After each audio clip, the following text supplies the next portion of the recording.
Le Barça tiendrait le remplaçant d'Ousmane Dembélé, les amis. Si le Français ne reste pas, le Barça aurait porté son dévolu sur cet homme. Salut à tous!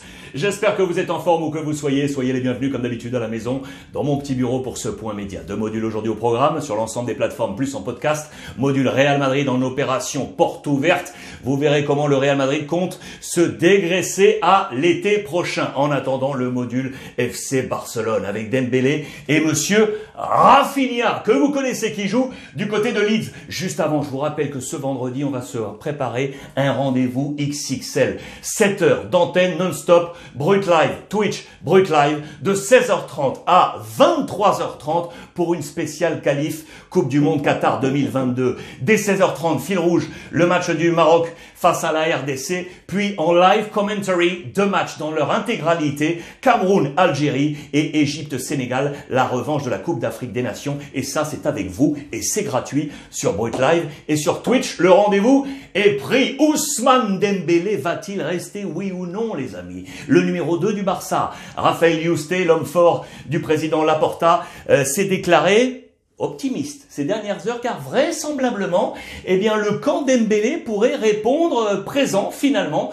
pour dire au Barça, eh bien, écoutez, on va vous faire nous aussi une offre. Vous savez que le Barça avait présenté une offre jusqu'au terme de l'année civile 2021, puis cette offre a été retirée. Le président Laporta a dit OK à Xavi pour qu'il puisse profiter du talent d'Ousmane Dembélé avec réussite. On va y revenir.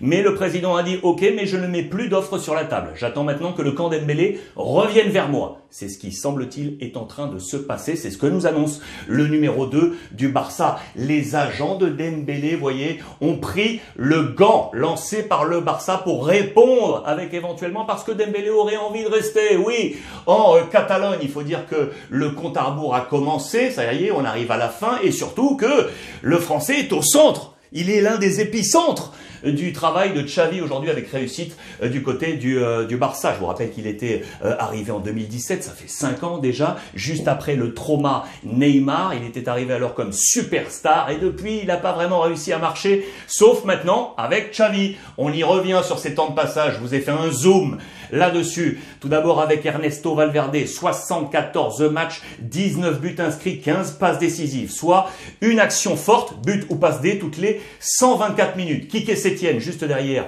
blessure, on s'en souvient, au biceps fémoral pour Dembélé, du coup, 0 match sur un 25 total. Ronald Koeman, 44 matchs pour 11 buts et 5 passes décisives, soit une action décisive toutes les 169 minutes. Sur Sergi Barjuan, un seul match, 25 minutes, là c'est comme une saison, une partie de saison off sur ces 25 matchs. Et puis avec Xavi, vous le voyez, 20 matchs déjà, et puis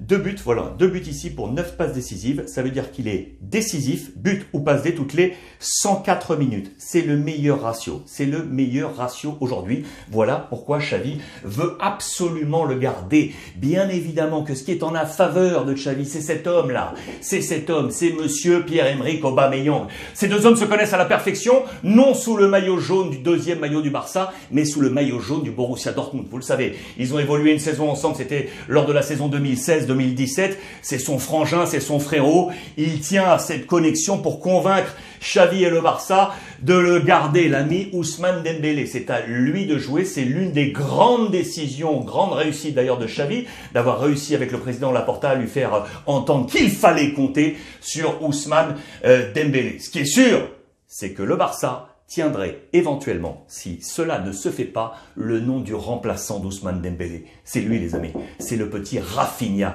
Rafinha qui évolue aujourd'hui du côté de Leeds. Il est l'objectif du Barça à la une de Sport. Vous le connaissez, lui. Il a évolué en France. Rappelez-vous, on va y revenir. Regardez, il serait sur la top list.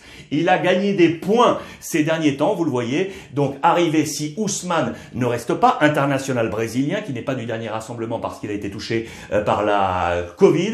Il a été largement recommandé par Deco, bien, l'ancien du Barça, son prix de sortie aujourd'hui est à 25 millions d'euros. 25 millions d'euros pour le père Rafinha. Vous le voyez, c'était dans l'édito aujourd'hui, le Barça chercherait un remplaçant à Dembélé. On veut avoir tous les choix entre les mains, les cartes en main, bien évidemment, pour en fonction du camp Dembélé, voir ce qu'on va faire côté Barça. Rafinha, il est donc là, je vous ai dit qu'il a évolué en France. Oui, les amis, du côté de Rennes, souvenez-vous.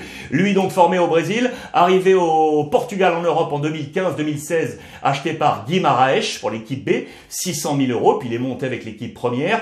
2018, il file au Sporting pour 6,5 millions d'euros. Et puis, été 2019, le 2 septembre, c'est à Rennes qu'il atterrit pour 21 millions d'euros. Une saison avant de filer à Leeds pour 18,6 millions d'euros. Aujourd'hui, il serait donc le numéro 10 de Leeds sur les tablettes en poste 1 pour remplacer éventuellement Dembélé du côté du FC Barcelone. Il faut dire, je vous rappelle également que le Barça s'était dit soit Dembélé, soit Adama Traoré. On s'était dit qu'Adama Traoré allait rester au Barça puisque il est prêté par Wolverhampton, que Trincao du Barça est du côté de Wolverhampton en prêt. On s'est dit on va faire une affaire avec le même agent, c'est Jorge Mendes. On va laisser Trincao à Wolverhampton et on va prendre Adama à coût zéro. Sauf que Trincao n'est pas sûr de rester à Wolverhampton. Regardez pourquoi, la presse portugaise nous l'annonce aujourd'hui. Il se fait que Sporting et Benfica, les deux clubs, voudraient avoir en prêt, je dis bien en prêt, l'ami Trincao. Ce qui annulerait l'opération Adama Traoré, ce qui pourrait faire que le Barça devrait débourser une somme éventuelle, 30 millions, je vous le rappelle, pour voir Adama Traoré rester au Barça. C'est une affaire à suivre. Ce n'est pas forcément en faveur d'Ousmane Dembélé, ça.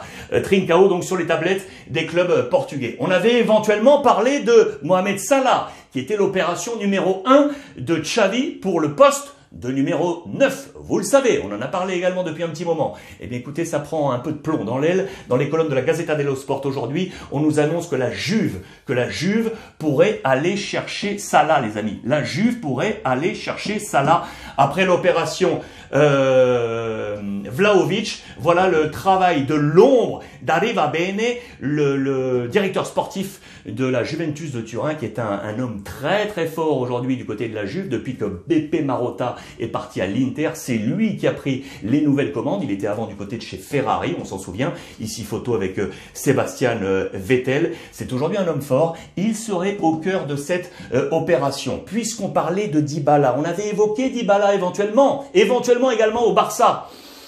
Non. Dybala devrait filer à l'Inter. Regardez la fumée noire du côté de la Juve qui devient bleue, la fumée, car on l'annonce du côté de l'Inter Milan. Le photomontage est ici.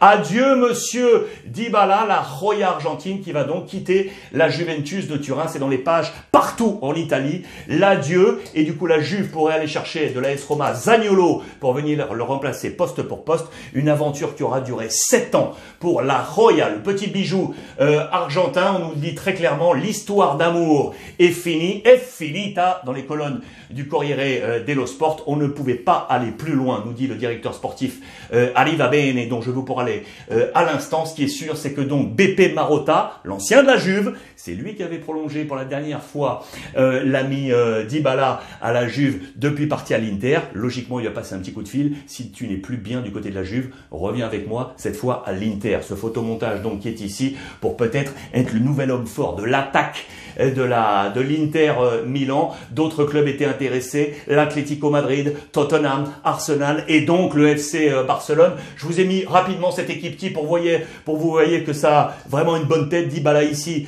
avec Dzeko, Brozo, Barella, Dumfries, Çalhanoğlu, Gosens, Bastoni, Lovric, Skriniar et Onana. Voici ce 2022-2023. Point d'interrogation pour l'Inter Milan éventuellement. Point encore rapide sur Dybala pour vous montrer. Regardez, quand il était à Palerme, avec le nombre de buts marqués, c'est en blanc. Le nombre de matchs en jaune. Depuis qu'il est à la Juve, le meilleur point en buts marqués, c'était ici. 22 buts marqués, saison 2017-2018. Ces émoluments. En 2012 à Palerme, on était ici entre 0 et 1 million d'euros. On était à 350 000 euros. On est passé à 3 millions d'euros ici à la Juve, puis 7,5.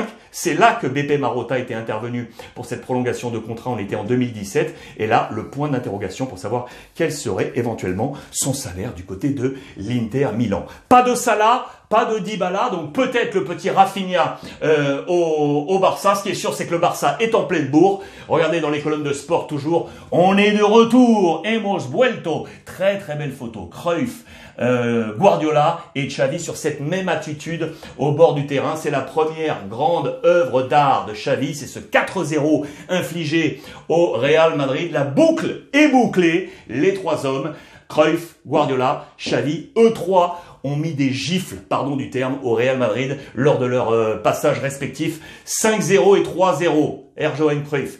6-2, 5-0, Pep Guardiola, et ce 4-0 pour Xavi. La boucle est bouclée, vous le voyez, avec le nouvel homme fort aujourd'hui du FC Barcelone. Ce qui est sûr, c'est qu'en 2022, ce Barça est inarrêtable, les amis. Inarrêtable, on va revenir dessus. 10 matchs quasiment parfaits depuis le 1er janvier. C'est très très simple. Si le championnat avait démarré en mois de janvier 2022, le Barça serait leader. Oui, le Barça serait leader. Regardez le zoom que je vous ai proposé. Voici les matchs depuis le 1er janvier 2022. 10 matchs, 8 victoires, 2 matchs nuls, 0 défaite, 27 buts marqués. Ils sont là avec notamment Pierre-Emerick Aubameyang. 1, 2, 3, 4, 5, 6, 7 buts pour Pierre-Emerick Aubameyang. 7 buts seulement concédés. Les 2 matchs nuls sont ici. Pour le reste, que des victoires. 1, 2, 3, 4, 5. Série de 5 victoires consécutives. Et vous le voyez, le Barça serait leader sur l'année 2022 devant l'Atlético et le Real Madrid. Poste 3. Voilà pour ce point complet Real, les amis. Barça, pardon pour le petit